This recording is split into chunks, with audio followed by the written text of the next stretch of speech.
Shalom à toutes et à tous, chers internautes, et bienvenue à l'émission Dis-moi Pasteur. Je suis heureuse de vous savoir de plus en plus nombreux à vous connecter chaque jour et à être édifiés par cette plateforme qui, je crois, est une bénédiction pour plusieurs et qui vous permet tout simplement de grandir spirituellement. La question à laquelle notre pasteur va devoir répondre ce soir, c'est quelqu'un qui nous écrit et qui dit tout simplement: j'ai du mal à développer une vie de discipline spirituelle, aidez-moi. Shalom, pasteur.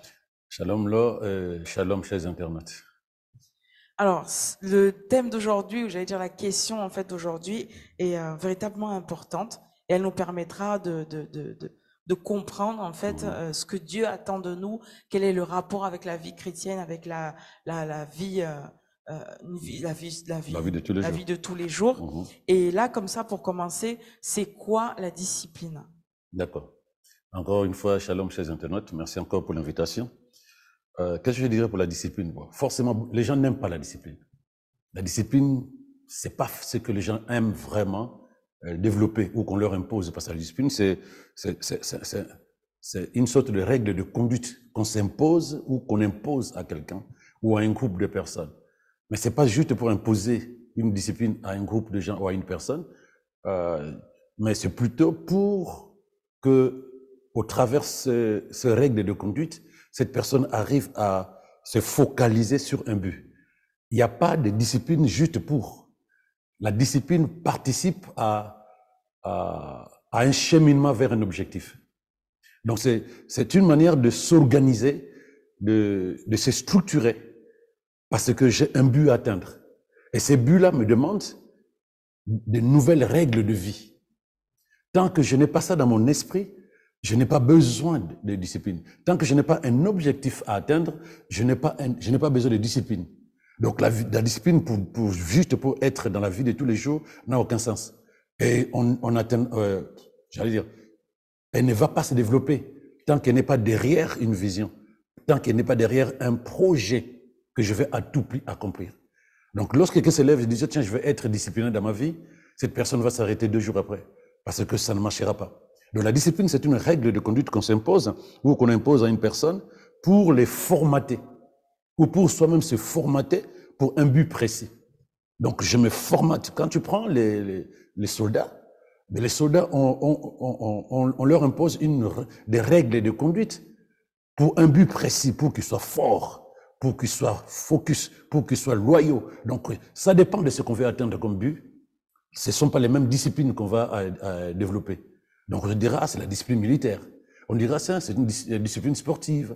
On dira: tiens, c'est une discipline pour les étudiants. Donc il y a chaque objectif ou chaque circuit dans lequel on veut avancer va t'amener à développer un type de discipline. Or, votre question, la question qui m'a été posée là, c'est une discipline de vie spirituelle, donc qui sera totalement focus sur la vie spirituelle. Donc c'est ça à peu près que je peux dire là par rapport à ça. D'accord. Okay. Pourquoi la discipline est si importante? Ok, c'est vrai. Pourquoi? Parce que comme je le disais à l'introduction, ils ne sont pas nombreux ceux qui aiment qu'on leur impose une discipline de vie. Ils ne sont pas nombreux, même soi-même, parce qu'il y a l'autodiscipline. Je m'impose une discipline. Et puis il y a la discipline, celle que l'on m'impose ou que je décide de m'imposer moi-même. Les gens n'aiment pas ça.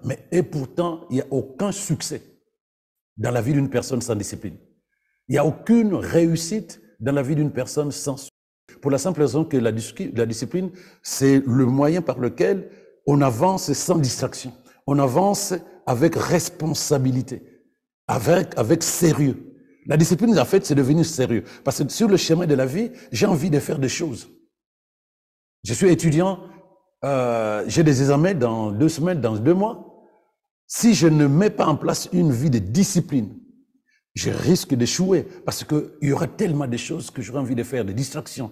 J'ai des amis qui n'ont pas des examens au même moment que moi. Eux, ils sont en train d'aller en boîte, d'aller au ciné, de jouer aux jeux vidéo. Mais moi, si je ne mets pas une vie de discipline, des règles de discipline sur mon chemin, je vais les accompagner. Je vais passer des heures et des heures sur les jeux vidéo. Et qu'est-ce qui va se passer? Je vais échouer.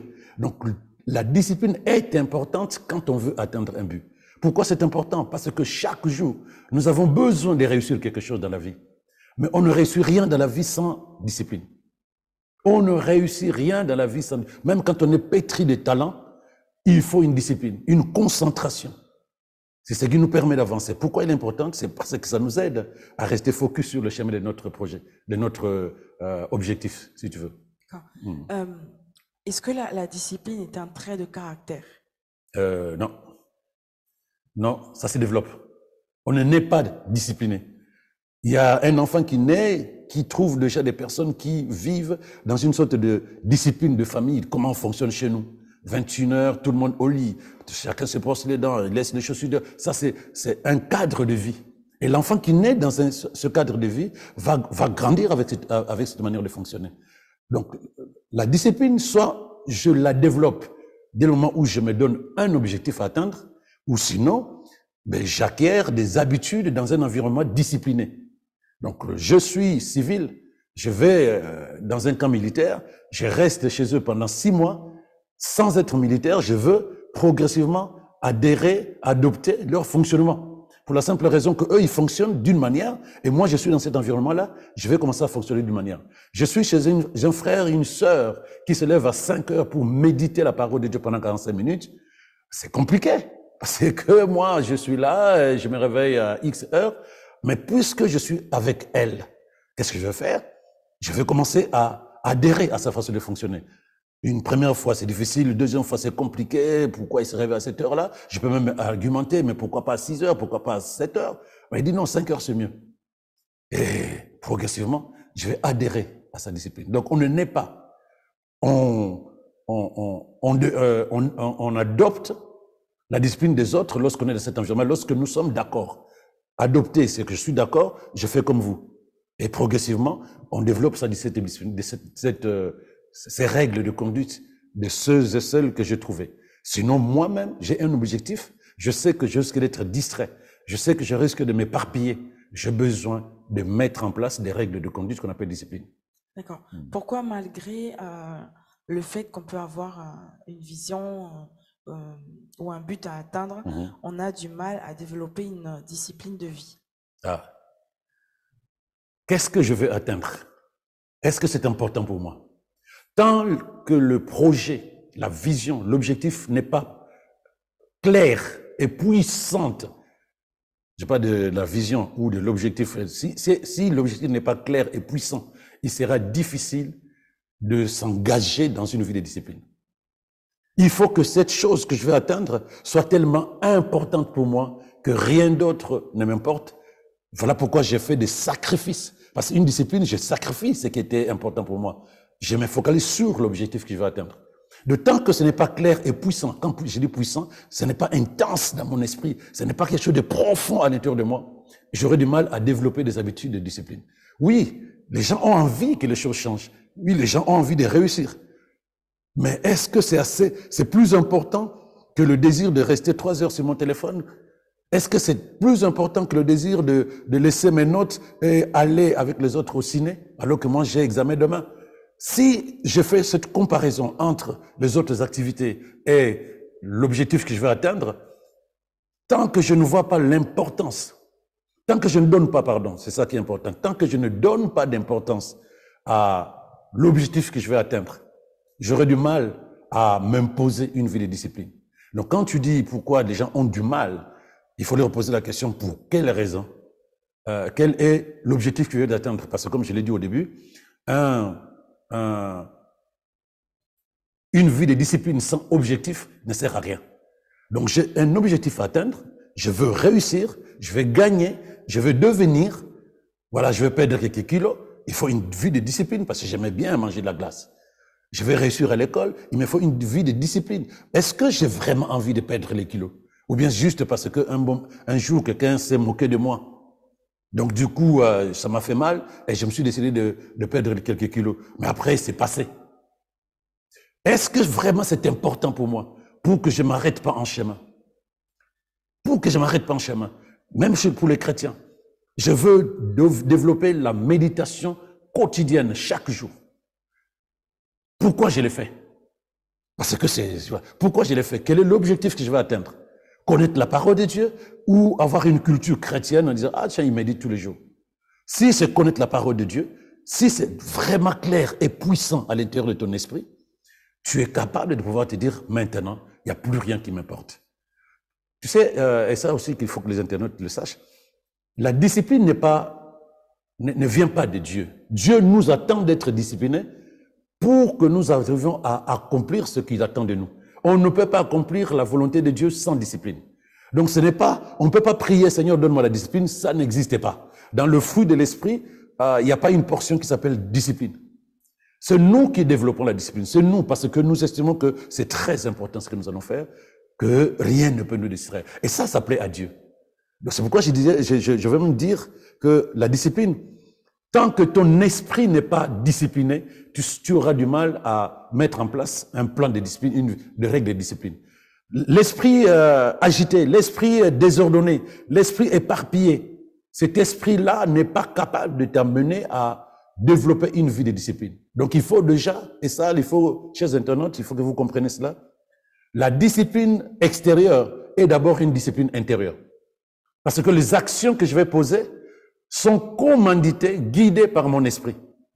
Donc je dois mettre de l'ordre dans mon esprit pour que j'arrive à poser des actions qui vont participer à ma règle de conduite disciplinée.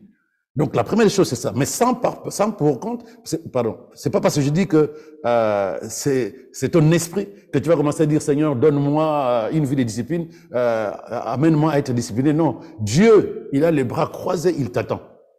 Il attend que tu développes une discipline pour que tu atteignes les buts qu'il a fixés pour toi. Tous ces buts-là, tous ces objectifs, tu ne peux pas les accomplir sans discipline. Le Saint-Esprit a beau te guider, si tu n'as pas une vie de discipline, tu ne peux pas accomplir ces projets-là. Donc nous avons une destinée. Dieu nous a tracé une destinée, un chemin.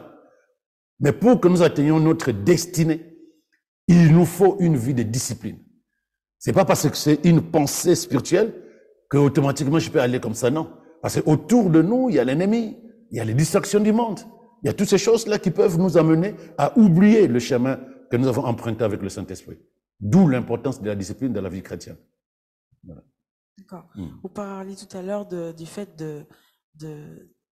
d'essayer de mettre en place en fait de la discipline tout simplement dans la vie de tous les jours, mais qu'à l'intérieur de soi, on soit un peu dépassé ou qu'on n'arrive pas forcément à s'ordonner déjà à l'intérieur de soi. De quoi il s'agit exactement?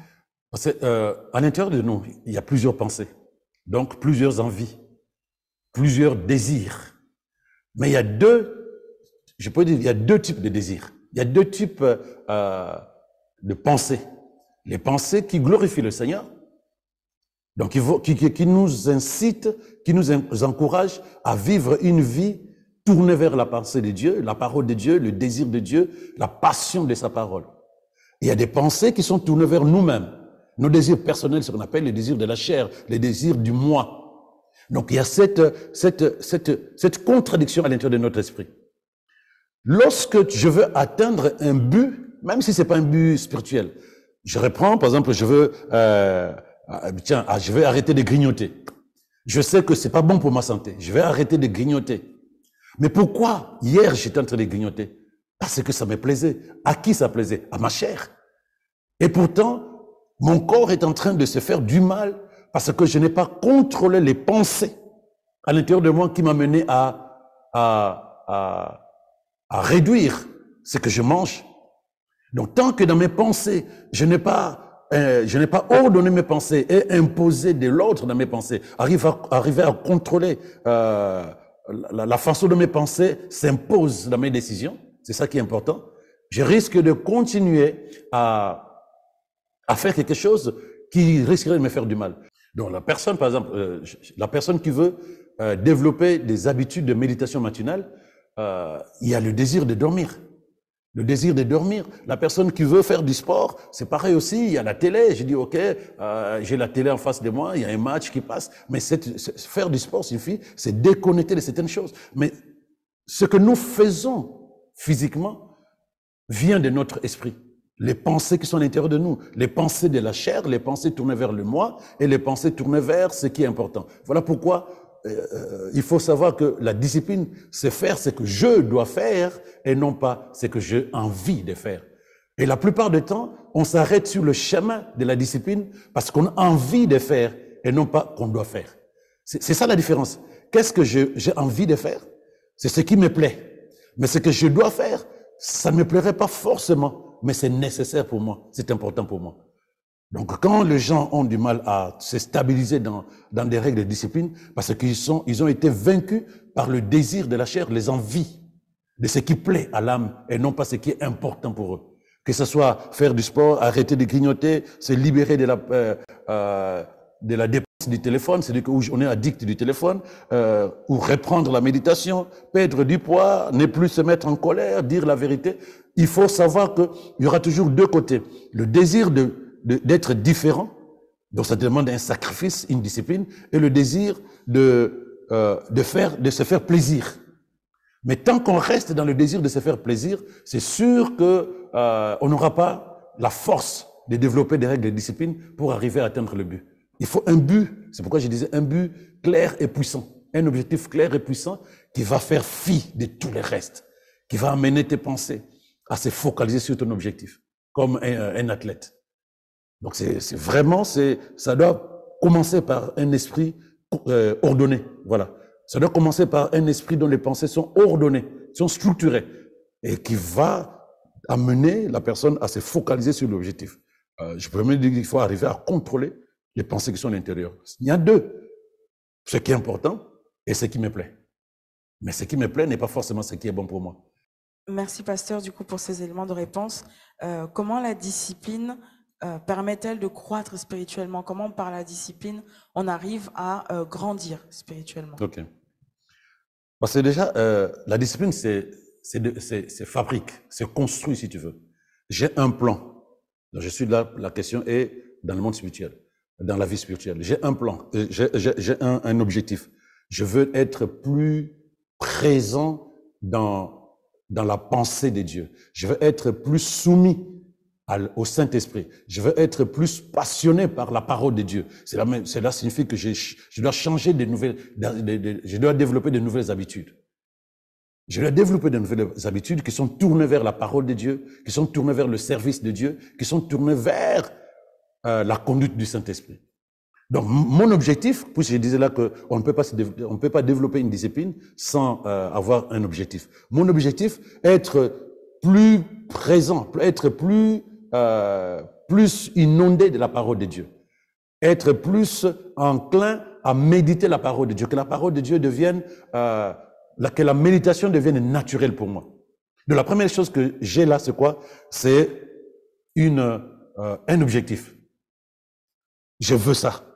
Parce que je sais que je commence la méditation 2 jours après, j'arrête. Je commence la méditation 2 semaines après, j'arrête. Je commence à prier, mais quelques instants après, j'arrête.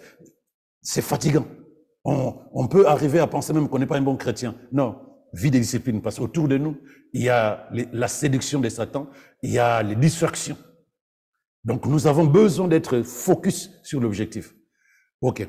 Donc, si j'ai mon objectif, il faut que cet objectif soit important pour moi. Quelle est la raison pour laquelle je veux développer plus de présence dans ma vie de la parole de Dieu? Quel est l'objectif? Dès que j'ai l'objectif, je me focalise sur ça. Je ne dois pas juste dire non, je veux devenir un bon chrétien. Ça ne marche pas. Pourquoi je veux le faire? Parce qu'il faut que lorsque l'ennemi viendra pour me séduire, il viendra avec de contrepoids. Mais il faut que ce contrepoids soit en deçà de mon objectif. Tant que ce n'est pas le cas, ça ne peut pas fonctionner ta décision de devenir discipliné. Donc, quand j'ai mon plan, quand j'ai ma raison, c'est doit être une raison importante, parce que l'envie ne suffit pas. Il y a plein de gens, quand ils réalisent qu'ils n'ont pas des bons versets en eux, ils sont malheureux. Ils ont besoin de méditer davantage la parole de Dieu. Ça c'est une envie. Ça ne suffit pas. C'est d'abord la raison. Quel est quelle est la raison pour laquelle tu veux accomplir ces projets, d'être plus présent dans la parole de Dieu? Ensuite, pour quel but? Qu'est-ce que tu veux atteindre comme but? Qu'est-ce que tu veux faire? Comment te vois-tu lorsque tu vas atteindre ton objectif?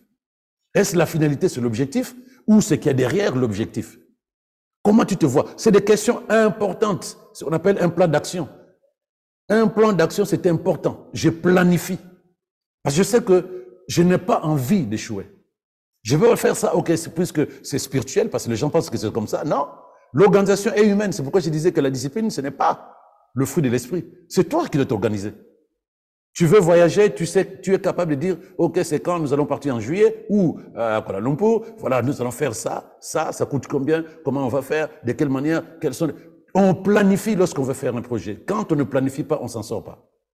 Quand on ne planifie pas, on s'en sort pas. Donc, il y a un verset même qui le dit, celui qui n'a pas, c'est Proverbe 25, verset 8, celui qui n'a pas de pouvoir sur son propre esprit est comme une ville qui est en ruine et sans mur. Celui qui n'a pas de pouvoir sur son propre esprit est comme une ville qui est en ruine et sans mur. Donc, j'ai parlé tout à l'heure de contrôler les pensées de son esprit, et c'est la même chose, je planifie. Je planifie et je me dis, qu'est-ce que je veux atteindre? Pourquoi je veux atteindre cet objectif-là? Quelle est la finalité, si tu veux? Quelle est la finalité? Lorsque tu commences à réfléchir comme ça, maintenant tu rédiges ton plan d'action. Tu rédiges ton plan d'action. Comment atteindre mon objectif? Je regarde mon planning de la journée. J'ai X temps. Je me lève à 6 heures. Qu'est-ce que je fais? Je vais au travail, je vais à la fac, je m'occupe de la famille. Et tout ça me prend combien de temps? Et les heures qui me restent dans la journée, comment je les utilise? Des jours, je vais à l'église, des jours, je suis à la maison. Mais comment j'utilise ces heures-là? Et puis, tu réalises qu'en 24 heures, il y a des activités qui te prennent plus du temps, qui te bouffent plus du temps, qui te perdent plus du temps, mais qui n'ont pas de valeur ajoutée. Je dis, ok, je vais extraire ça de là. La discipline commence à se mettre en place. Parce que ces activités, par exemple, je passe 3 heures devant le téléphone, 2 heures devant la télé. Je me dis, mais qu'est-ce que je gagne là-dedans? Rien. Quand on veut se mettre dans une vie de discipline, faut pas justifier certaines choses qui vont te dire, oui, mais c'est important, je vais me cultiver devant la télé, c'est pas vrai. Non, c'est juste pour voir si j'ai des messages, c'est pas vrai. Parce qu'on sait, comme je dis souvent aux gens, lorsque quelqu'un t'a raté au téléphone, si c'est important, il reviendra. Ou il te laissera un message. Donc, quand je me dis, maintenant, téléphone, pendant 3 heures, je ne te touche pas, parce que pendant ce temps, je veux méditer la parole de Dieu, tant que je ne trouve pas l'importance de méditer, plus que l'importance de rester devant les téléphones et regarder tout ce qui se passe sur Internet, je ne pourrai pas mettre en place une vie de discipline. Je mets en place donc un plan d'action. Le plan d'action, qu'est-ce qu'il me fera? C'est un plan qui va m'aider à ne pas oublier ce que je dois faire. C'est un plan qui va m'aider à ne pas oublier ce que je dois faire. Et c'est très important. Donc, je planifie.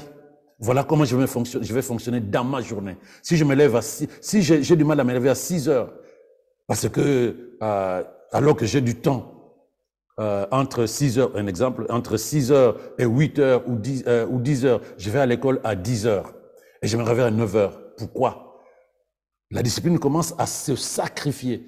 La discipline commence à dropper, à déposer le temps qu'on perd inutilement par plaisir de l'âme.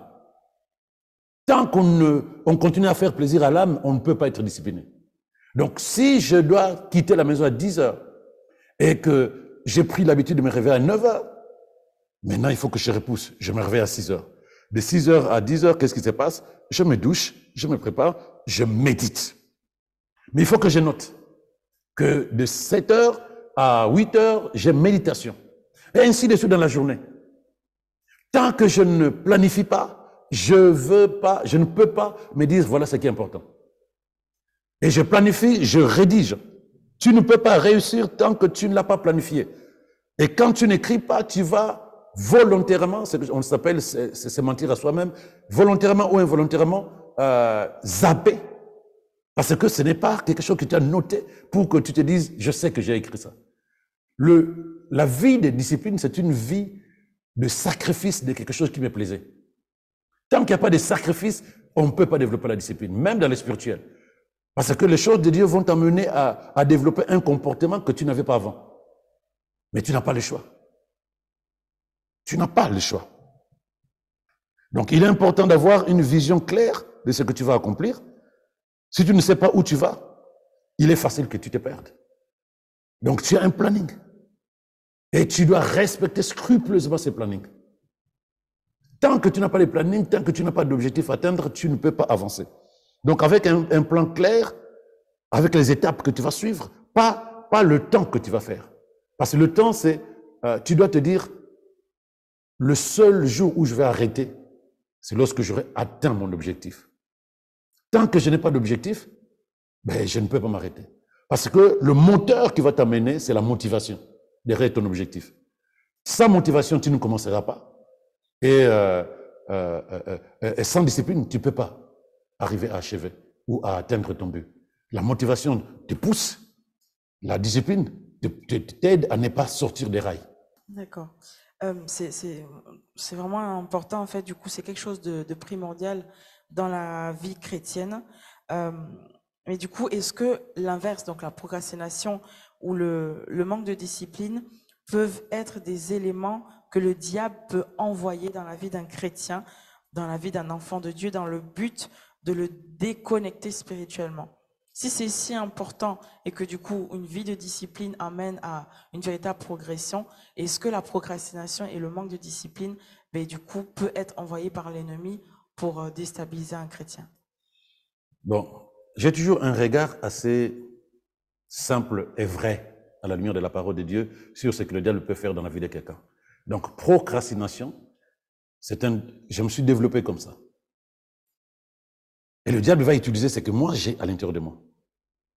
Il suffit simplement, lorsque je dis je suis paresseux, il suffit simplement que je décide de faire maintenant les choses. C'est pas une maladie, c'est pas une malédiction, ça devient une porte par laquelle l'ennemi va rentrer. À ce moment-là, tu échoues. Parce que tu es paresseuse, parce que tu as développé la procrastination. C'est nous, le plaisir de l'âme. Et le diable va exploiter cela pour pouvoir nous emmener à l'échec, à rater notre destinée. Le diable ne va pas dire, OK, je veux détruire la vie de telle personne, je lui apporte la paresse. La paresse, c'est notre état intérieur. C'est dans notre esprit. Et lui, quand il voit ça, il rentre. Il agit. Il apporte plus de désir de s'asseoir sur son canapé, devant la télé, des gens, les jeux vidéo, plus de plaisir de regarder ce qui se passe sur Internet. Bon, il va utiliser ça. Comment tu sauras qu'il commence à te récupérer? Lorsque l'addiction, la dépendance se met en place. Là, j'ai du mal à lâcher mon téléphone. Je ne sais plus comment faire pour régler mon problème de nourriture. Je ne sais plus comment je dois faire par rapport à la boisson. Je ne sais plus comment je dois faire par rapport à telle situation. Là, tu commences à devenir prisonnier. La Bible dit que tu deviens esclave de ce qui domine sur toi. Mais quand tu commences à devenir esclave, le diable a commencé à prendre place. Le diable a commencé à prendre place parce que il n'y a rien d'autre qui peut te dominer que si c'est qu'un esprit. Or, lorsqu'on devient addict, que ce soit du téléphone, de la télé, des jeux vidéo ou de la nourriture, c'est que l'esprit satanique commence à prendre place à l'intérieur de toi. Ce n'est pas lui qui a commencé. C'est nous qui venons avec un état. Que nous prenons plaisir à dormir jusqu'à midi, jusqu'à 15 heures, jusqu'à 14 heures. Nous prenons plaisir à manger tout ce qui se présente devant nous. Nous prenons plaisir à regarder le téléphone, la télé jusqu'à pas d'heure. Au départ, c'était un plaisir. Mais progressivement, ça devient une dépendance. Et lui, quand il sent que ça devient un plaisir, comme il a dit, la femme vit que le fruit était bon à manger, elle a trouvé du plaisir, Ève, à aller chercher ce fruit-là. Mais du coup, dépendance. Lorsque la Bible dit que tu deviens esclave de ce qui domine sur toi, c'est là où les esprits mauvais entrent dans la vie de quelqu'un. C'est là où les esprits mauvais entrent dans la vie de quelqu'un. Pour la simple raison que lorsque tu n'es plus capable de t'en sortir, cette phrase que j'aime pas chez les chrétiens, ça me dépasse. Lorsqu'un enfant de Dieu né de Christ commence à dire ça me dépasse, ou je ne sais plus m'en passer, cette personne est prisonnière. Un esclave, c'est la personne qui dit je ne peux pas décider de moi-même. Donc tout ce qui se passe là, ça devient spirituel. Donc ce n'est pas le diable qui amène la procrastination ou la paresse, c'est nous qui nous développons de mauvaises habitudes et lui il les utilise. Donc lorsque nous voulons être libérés, libérons-nous de mauvaises habitudes, remplaçons des anciennes habitudes par de nouvelles habitudes. Voilà. D'accord. C'est une subtilité du coup à vraiment prendre en compte. Donc ce n'est pas Tout à fait. l'ennemi qui apporte en nous Non. voilà, toutes ces choses, la paresse, Non. la procrastination. Mais comme c'est des choses pour lesquelles, par exemple, on n'a pas travaillé, et du coup, en fait, l'ennemi passe par là, Tout il à fait. utilise pour Regarde, contre c'est dit dans la Bible, la colère.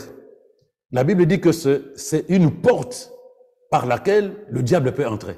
Il dit, si vous mettez en colère, faites tout de sorte que, faites tout pour que la colère ne se couche pas sur vous. Et il précise, ne péchez pas, parce que si vous laissez la colère dormir avec vous, vous ouvrez la porte à Satan. Donc ces choses-là ne sont pas forcément ce que Satan vient de poser. Non, c'est l'agitation de notre système de pensée ou notre homme intérieur qui n'est pas, comme tu as dit, qui n'a pas été transformé, qui n'a pas été restauré. À ce moment-là, le diable dira ça m'intéresse. Je rentre par là. Parce que ce sont des choses qui ne sont pas de Dieu. Donc même, un jour, je disais à une personne, je disais, tu peux rester sur ton téléphone, tu te dis, je ne pêche pas. Si tu es en train de pécher, la simple raison que le temps que Dieu t'a donné pour accomplir ta mission sur terre, tu ne l'utilises pas. C'est ça le péché. Mais en étant humainement parlant, lorsque quelqu'un est devant la télé, il ne pêche pas. Il ne va pas tuer, il ne va pas faire des choses. Non, il est en train de détruire le plan de Dieu. Il est en train de détruire quelque chose que Dieu lui a donné. Nous devons honorer ce que Dieu nous donne. Or, le temps, Dieu nous l'a donné pour accomplir des missions pour la gloire de son nom. Mais si j'utilise mon temps à faire plaisir à ma chair, à mon âme, en regardant sur la télé, en regardant ce qui se passe sur Internet, je suis en train de pécher d'une manière. Et c'est ça que le diable va utiliser. Tant que ce que je fais ne glorifie pas le Seigneur, tôt ou tard, ça va être utilisé par Satan. Voilà. D'accord. Est-ce qu'une personne, pardon, qui a développé une vie de discipline, en fait, dans sa vie de tous les jours, aura plus de facilité d'être disciplinée dans sa vie spirituelle? Est-ce qu'il y a un lien? Une vie qui a développé une vie de discipline. Une personne, c'est ça, Oui, oui. qui a développé une vie de discipline dans sa vie de tous les jours. Elle est carrée, elle prend vraiment le soin, en fait, d'être disciplinée dans chaque chose qu'elle fait. Ouais. Est-ce que, du coup, en fait, elle saura être disciplinée dans sa vie spirituelle? Pas forcément. C'est possible. Parce qu'une vie de discipline ne suffit pas forcément que spirituellement je vais être discipliné. Parce que comme je l'ai dit au début, il faut un objectif clair, net et précis, et surtout, qui est intense à l'intérieur de moi. Il peut être discipliné dans sa façon de s'habiller. Il peut être discipliné dans sa façon de manger. Il mange bio et tout ce que tu veux. Est-il aussi omnibulé? Est-il aussi intéressé par une vie totalement tournée vers Dieu? Totalement nourri de la parole de Dieu? Est-ce que c'est la même intensité que quand il pense à la nourriture bio? Si c'est pas le cas, il sera pas forcément discipliné dans la vie, développer une vie spirituelle. Je sais pas si je me fais comprendre. Donc, il est discipliné dans comment il prend soin de lui, son corps. Il est discipliné dans comment il s'habille. Mais il ne peut pas forcément être discipliné dans la vie spirituelle parce que pour qu'une discipline prenne vie à l'intérieur de moi, il faut que cette discipline soit basée sur un objectif. Donc, s'il a un objectif précis qu'on appelle une vie chrétienne qui glorifie le Seigneur, oui, à ce moment-là, il a déjà gagné 50%. Mais il faut qu'il soit focus sur un objectif. Je dis, c'est possible, à condition que l'objectif d'être totalement tourné vers Dieu, que sa vie soit une vie tournée vers le Seigneur, soit un objectif important. Comme sa façon de manger, comme sa façon de s'habiller, comme sa façon de se tenir physiquement. Si c'est pas le cas, c'est pas parce qu'il est discipliné dans sa manière de manger qu'il va être discipliné dans sa vie chrétienne. C'est pas forcément vrai. Il faut que la vie chrétienne soit un objectif important pour qu'il mette aussi sa culture de discipline dans cet objectif d'être agréable à Dieu. D'accord.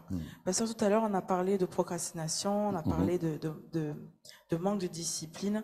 Et du coup, comment en fait arrêter toutes ces mauvaises habitudes qui génèrent en nous le manque de discipline? D'accord. Comment mettre fin à toutes ces choses qui sont en nous, parce que c'est devenu en fait à répétition, c'est devenu nous en quelque sorte, c'est devenu comme un trait de caractère. Et du coup, comment mettre fin à cette mauvaise habitude-là, oui, parce que c'est pour vrai. générer du coup Je suis d'accord, parce la que discipline. le manque de discipline, ce n'est pas que je ne fais rien, mais je fais des choses qui ne me permettent pas d'être ordonné, structuré. Donc, qui ne peuvent pas me permettre de pouvoir avancer. C'est des habitudes, contraires à ce que j'ai envie de devenir ou de faire. C'est toujours ça. Je reprends, c'est des habitudes qui sont contraires à ce que j'ai envie de devenir ou de faire. Mais la manière la plus simple d'apporter dans ta vie, les bonnes habitudes, il faut les remplacer. Donc, qu'est-ce que je fais? J'ai pris l'exemple de celui qui se réveille à 10 heures ou à 8 heures alors qu'il peut se réveiller à 6 heures. Les habitudes qu'il a développées, c'est se réveiller 30 minutes avant de partir au travail ou à la fac. Donc, cette personne-là doit remplacer cette habitude par une nouvelle habitude. Je sais que, bien aimé, je sais que développer des nouvelles habitudes, ce n'est pas facile. Mais encore une fois, quel est l'objectif que tu veux atteindre en développant des nouvelles habitudes? Tant que tu ne les cales pas sur un objectif qui est important pour toi, c'est difficile de changer d'habitude. Très difficile. Je connais une personne qui a décidé de se déconnecter des réseaux sociaux, Facebook, tout ça là. Mais les semaines qui ont suivi, la personne s'est retrouvée là-dedans. Parce que ça ne se fait pas juste comme ça. Les semaines qui ont suivi, la personne s'est retrouvée là-dedans. Les habitudes, on les remplace. Mais je les remplace parce que j'ai un objectif à atteindre. J'ai un objectif à atteindre. Donc, les habitudes, pardon, ne sont pas des qualités innées. Ne dis pas, non, mais je pense que je suis né comme ça. Non. Tu as développé au jour le jour, sur le chemin de ta vie, des habitudes qui sont ce que tu as aujourd'hui comme habitude, ce qui font toi aujourd'hui, parce que ce sont nos habitudes. Donc, nos pensées, nos habitudes qui font nous. Ce sont nos habitudes qui guident notre existence, si tu veux. Ce que je fais tous les jours de manière répétitive devient ma façon de penser, de fonctionner et de vivre. C'est ma vie. Tu veux pas vivre de cette manière-là, change ta manière de penser, change tes habitudes. Mais comment on les remplace, spirituellement parlant? C'est Romains 12, verset 2. Je voulais lire en traduction parole vivante, c'est plus détaillé. Il dit ceci, Romains 12, verset 2. Laissez-vous plutôt transformer. Ne vous conformez pas à la manière de vivre des gens. Ne vous faites pas la même chose que les autres. Mais vous, laissez-vous plutôt entièrement transformer par le renouvellement de votre mentalité. Donc la première des choses, il faut que nous nous laissions entièrement transformer par le renouvellement de notre façon de penser. Je disais tout à l'heure que même la discipline, il faut d'abord un esprit discipliné. Un esprit agité ne peut pas amener une personne disciplinée. C'est pas possible. Parce que les actions que tu vas poser sont des actions qui sont commanditées, guidées par ton esprit.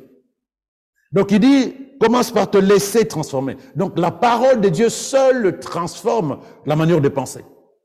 La parole de Dieu. Aujourd'hui, les gens vont dans les églises, mais ils ne sont pas forcément emballés qu'on leur dise ce qui peut changer leur vie. Ils veulent qu'on amène leur vie à changer. La vie ne changera pas sans que toi, tu décides de changer. Ta vie ne changera pas. Si toi, tu ne décides pas de changer. Mais pour que tu décides de changer, commence à changer les habitudes que tu as. Souffre de te libérer de ce qui était normal pour toi, de ce qui était intéressant pour toi. Souffre. Mais le résultat qu'il y a derrière est meilleur que les petites souffrances que tu auras en changeant tes habitudes. Et il ajoute, adopter une attitude intérieure différente. Cela signifie que tu dois arriver à décider à l'intérieur de toi, parce que ça commence à l'intérieur avant de changer les habitudes, commence à penser différemment. Je prends une personne qui veut arrêter de fumer.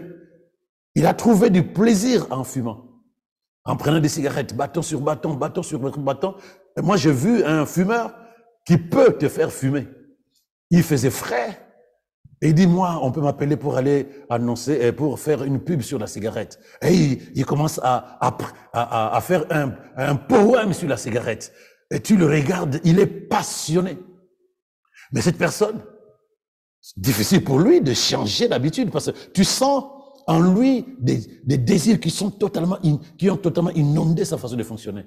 Mais s'il doit arrêter, il doit haïr la cigarette. Il doit changer le regard qu'il a sur la cigarette. Or, c'est la partie la plus difficile. Ce que nous faisons d'habitude, que ce soit le téléphone, je prends mon téléphone, je passe des heures là-dessus. Forcément, si je suis scotché sur mon téléphone, c'est que je trouve du plaisir. Mais si je dois changer d'habitude, il faut déjà que le plaisir soit transformé en quelque chose de pas bon. L'apôtre Paul dit que je prends toutes ces choses-là qui me plaisaient comme de la boue. Tant que ce n'est pas de la boue, tu ne peux pas changer tes habitudes. Tant que ce n'est pas repoussant, tu ne peux pas changer ça.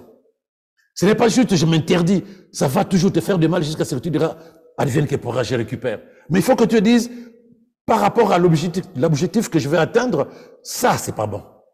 Ça ne m'aide pas. Et tu commences à repousser cela dans ton esprit. Voilà pourquoi il dit adopter une autre attitude intérieure différente. Et à la fin, il dit donner à vos pensées une nouvelle orientation. Tu as ton téléphone. Je reprends cet exemple. Tu as ton téléphone. Et la première pensée, dès que j'arrive, je veux passer un peu de temps sur un téléphone, voir un peu de quoi on parle. Il dit non, donne une autre orientation à tes pensées. Donc tu arrives, oui, et tu entends à l'intérieur de toi, puisqu'il y a des habitudes qui sont incrustées à l'intérieur de toi, tu entends, allez, repose-toi, mange à côté de ton téléphone et regarde ce qui se passe. C'était ça qui était prévu. Toi, tu dis non, je donne une nouvelle orientation de mes pensées. C'est un combat, c'est une lutte. Tu déposes ton téléphone, tu dis, tu es là, téléphone, je te résiste. Jacques 4, verset 7. Résistez au diable et il fouille loin de vous, en restant attaché à la parole de Dieu.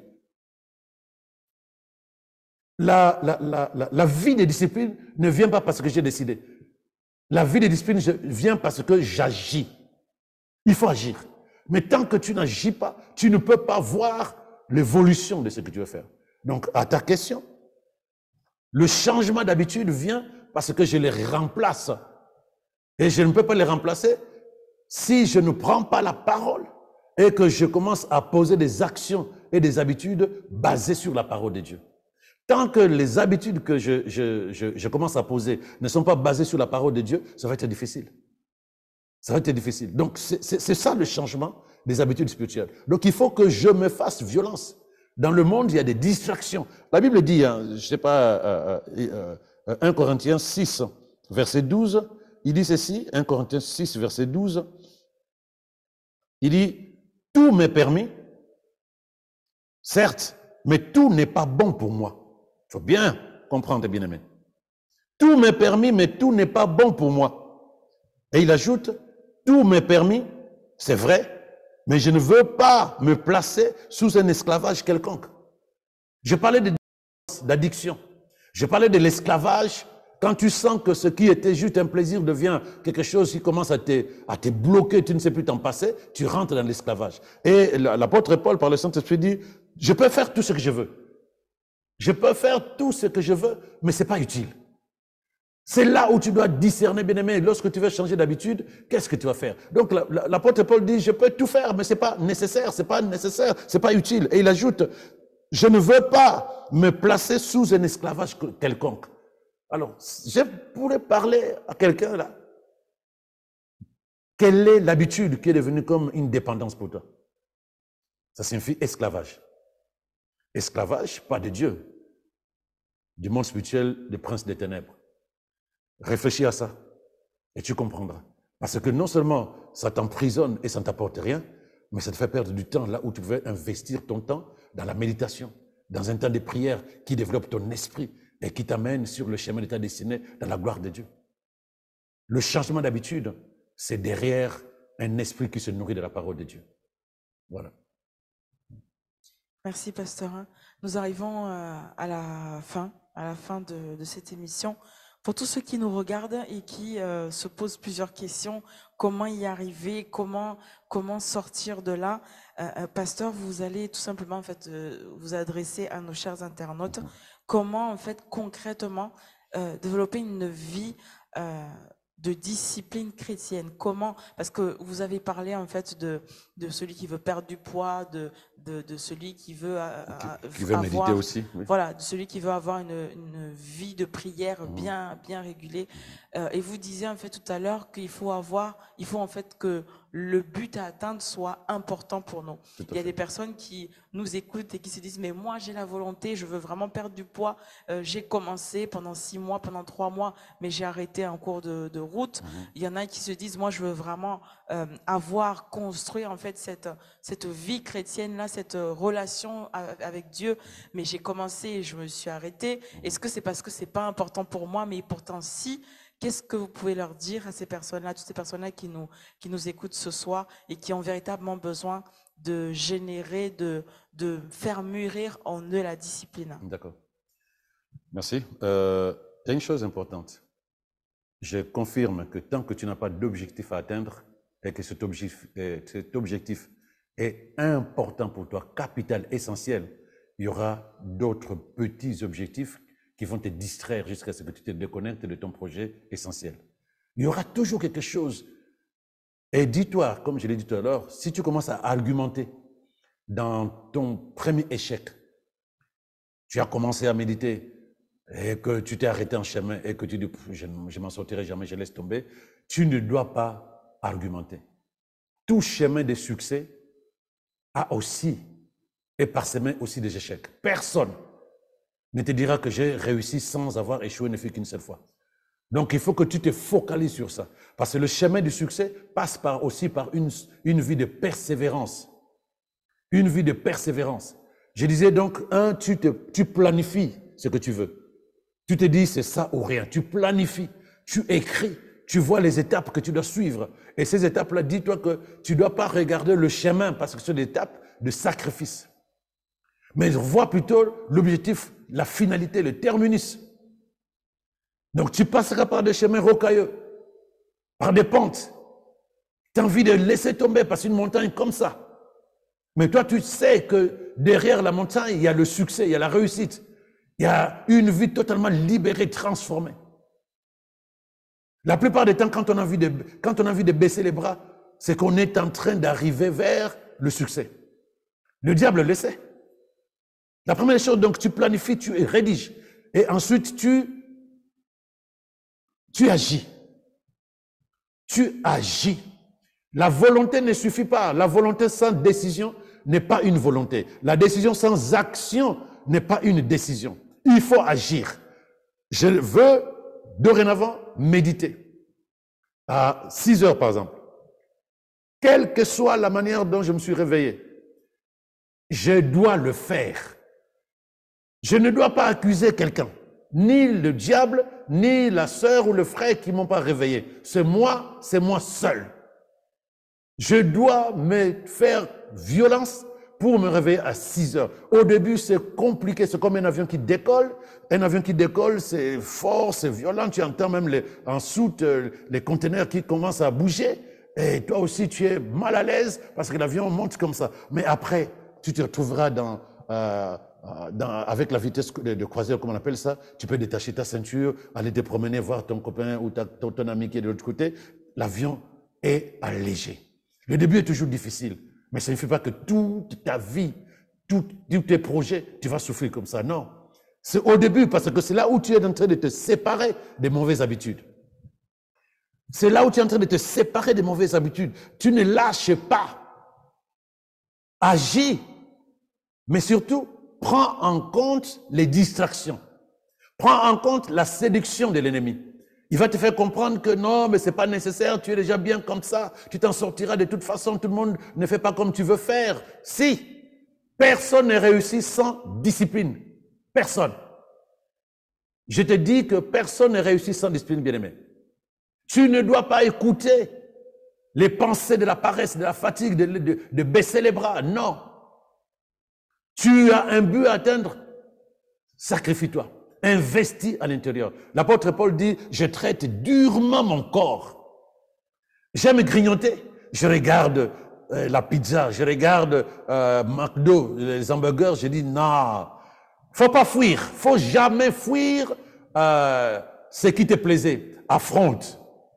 Parce que si tu fuis, dès que tu verras ça, tu vas encore revenir en quatrième vitesse. Affronte en disant oui, pizza, je te vois, mais je n'ai plus envie que je dépende de toi. Je ne te mangerai pas. Une fois, 2 fois, tu gagnes et tu verras que ça ne te dérange plus, ça ne te fait plus peur. Ne fuis jamais le problème. Ne fuis jamais ce qui te plaisait. Ne fuis jamais ce qui te rendait esclave. Tu affrontes et tu gagnes. Voilà comment on arrive. Donc, 1, tu planifies. 2, tu rédiges ton plan. 3, tu agis, mais dans l'action, tu dois faire attention aux distractions, à la séduction. Il y a quelqu'un qui va te parler de ce qui se passe sur les réseaux sociaux. Toi, tu t'es donné une culture de ne pas toucher à ton téléphone, de ne pas toucher à ton PC. Qu'est-ce que tu fais? Ben, tu commences par te dire, oui, j'ai entendu, mais je ne vais pas courir vers mon téléphone. Et même quand tu prendras ton téléphone, dis-toi que ce n'est pas nécessaire. Comme dit l'apôtre Paul dans 1 Corinthiens 6, verset 12. Tout, je peux le faire. Mais est-ce que c'est nécessaire? Parce que je risque de m'enfermer encore dans une sorte d'esclavage. Donc, je ne le fais pas. Il y a des films que tu n'as pas suivis alors que tout le monde parlait de ces films. Tu t'es libéré? Est-ce que tu es décédé? Non. Il y a des choses qui sont passées sur Internet. Les gens en parlaient. Tu n'as pas vu cela. Est-ce que tu es mort? Non. Donc, c'est ce qu'on appelle, ce n'est pas nécessaire. Toi, tu as un focus. Et chaque fois que tu vas te libérer de ces pensées, de ces habitudes, tu t'accroches à de nouvelles habitudes, à de nouvelles pensées avec la parole de Dieu. Donc, quand tu auras planifié, quand tu auras décidé d'agir, persévère. Persévère, bien-aimé, sois déterminé. Persévère, sois déterminé, parce que l'objectif, si c'est important, que rien d'autre ne te déconnecte. Discipline. C'est ça. Et ensuite, évalue ce que tu viens de faire. Moi, je le fais chaque jour. J'appelle ça rétrospective. Je veux te dire, tu peux l'appeler bilan quotidien, bilan hebdomadaire, bilan mensuel, bilan annuel. Mais annuel, c'est trop loin. Fais-le tous les jours. Comment j'ai fonctionné dans la journée? Est-ce que j'ai développé de nouvelles habitudes? Est-ce que j'ai gagné par rapport à des anciennes habitudes? Est-ce que j'ai eu le temps de contrôler ma façon de penser et donc de changer ma façon de parler, d'agir et de mes habitudes? Fais-le chaque soir. Et le matin, tu te lèves avec de nouvelles habitudes ou de nouveaux engagements en disant, voilà comment je vais fonctionner aujourd'hui. Tant que tu ne fais pas un bilan, comment tu sauras que tu évolues? Tant que tu ne feras pas un bilan, comment verras-tu les erreurs que tu commets pour les changer rapidement? Parce que une vie de discipline, que ce soit spirituelle ou non, ça se bâtit, ça se construit avec la volonté. La volonté, c'est quelque chose, pas seulement non, j'ai la volonté. J'ai dit souvent ici, sur ce plateau, qu'il n'y a pas de bonne volonté. La volonté, c'est une décision, c'est une action. Et chaque jour, au début, c'est un avion qui décolle. Et ensuite, tu verras que ça sera facile et léger. Fais un bilan. Un esprit autodiscipliné permet à une personne de vivre une vie de discipline. Donc, c'est ça les études. Donc, maintenant, je vais te donner 2-3 choses. Sans motivation, comme je l'ai dit, tu ne vas pas commencer. Alors, sois motivé, regarde où tu veux aller, pourquoi tu veux aller. Et sans discipline, tu ne peux pas achever. Tu vas t'arrêter en chemin. Voilà pourquoi c'est important la discipline. Tu veux réussir, que ce soit dans ta vie sociale, dans tes business, dans tes finances, dans ta vie spirituelle, tout ce que tu veux. Sans discipline, je te garantis, quelles que soient les compétences que tu as, tu ne peux pas t'en sortir. C'est la discipline qui va t'amener à t'en sortir. Qu'est-ce que je peux encore dire là-dessus? Le temps. Dieu nous a donné le temps pour que nous réussissions, pour que nous agissions, pardon. Mais si nous n'avons pas de discipline, nous allons manquer du temps. Voilà pourquoi les gens disent, ah, je n'ai pas le temps de. Mais quand tu regardes en 24 heures, tu es capable d'extraire, ne fait qu'une heure pour faire quelque chose qui t'amène à devenir un bon chrétien, spirituellement parlant. Ne fait qu'une heure, tu peux extraire. Surtout aujourd'hui, le temps que nous passons devant la télé, devant les réseaux sociaux, il y a tellement du temps qui peut nous aider à devenir meilleurs, à devenir passionnés de Dieu, à devenir de véritables fusionnés avec le Saint-Esprit, parce que ce temps-là, nous allons l'utiliser pour nous développer spirituellement, pour faire croître notre foi. Donc, le temps est nécessaire dans la discipline. Qu'est-ce que je fais du temps? Si je n'ai toujours pas du temps, c'est que je ne suis pas encore discipliné. Si je n'ai toujours pas du temps pour faire ce qui est important pour moi, c'est que je ne suis pas toujours discipliné. Donc voilà ce que je peux te dire là-dessus. Si tu sens que tu es en train de lutter constamment par rapport au désir de développer une discipline, dis-toi que tu n'as pas encore développé un vrai objectif. Mais quand tu as un vrai objectif, il n'y a plus de lutte. Tu vas juste te focaliser là-dessus, tu vas résister à tout le reste. Parfois même toi-même, tu vas dire, comment je faisais pour ne pas m'en sortir? Parce que ton objectif est tellement important qu'il n'y a plus de lutte. Mais quand on lutte, parce qu'on n'a pas encore de discipline. Quand on lutte, on n'a pas encore de discipline. Et pour conclure, je te dis que la discipline, c'est ce que tu dois faire et non pas ce que tu as envie de faire. Voilà mon frère, voilà ma sœur. que le Seigneur t'aide à discerner cela et que tu sois capable de pouvoir développer une vie de discipline spirituelle parce que tu as cherché, tu as trouvé un plan, un objectif à suivre et à accomplir et que tu puises la force dans le Saint-Esprit au nom de Jésus. Amen, amen, amen. Merci, pasteur, du coup, d'avoir répondu à toutes ces questions et de nous avoir vraiment permis de comprendre. À vous, chers internautes, je vous dis à la semaine prochaine. N'hésitez surtout pas à envoyer vos questions et vos témoignages. Nous recevons chaque jour plusieurs questions, mais surtout plusieurs témoignages pour la gloire de Dieu. Vous avez le numéro qui s'affiche au bas de votre écran. N'hésitez pas à nous envoyer, du coup, toutes vos questions. Pour ceux qui ne sont pas encore abonnés, abonnez-vous, parce que du coup, si vous avez été bénis, ben, évidemment, vous allez bénir tous ceux qui vous entourent. Passez une excellente soirée, du coup, et à la semaine prochaine. Shalom.